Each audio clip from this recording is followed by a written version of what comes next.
An update now to a serious crisis in the classroom only CBS 6 has been following this week. Queensbury parents concerned over staffing shortages, leading to a lack of resources for special needs students. CBS 6 obtained a message to a Queensbury parent. The email is from a state education department employee, and it says NYSED is aware of the situation at Queensbury and is meeting with school district administrators today. It encourages parents to take their concerns to court through due process. As we've been reporting exclusively this week, parents have told us because of a lack of speech pathologists, the progress their kids had been making has headed in the wrong direction. The parents say this is counter to what is laid out in students' individualized education plans, or IEPs.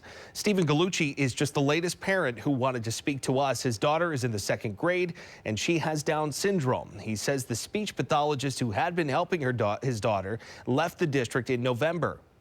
We did not get a formal letter stating that she was leaving or that they haven't found anybody.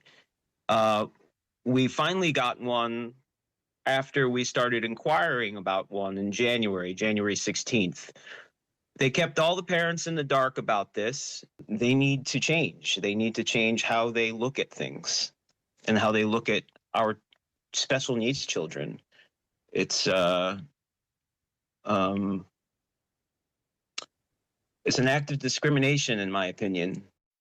Education attorney Sivan Zach says she often handles cases regarding schools not fulfilling IEPs, and she laid out the action parents can take through due process. The staffing issues and the staffing shortages is really not an excuse for school districts to not provide services under an IEP. But due process is there for that individual child. And so you can cite to all the IEP violations in front of a hearing officer. I would presume that the state would look at the school district and say, fix this problem.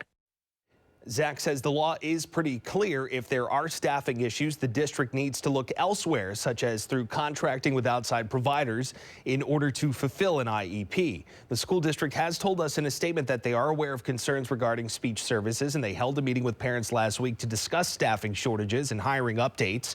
It goes on to say they've hired several part-time as well as one full-time employee.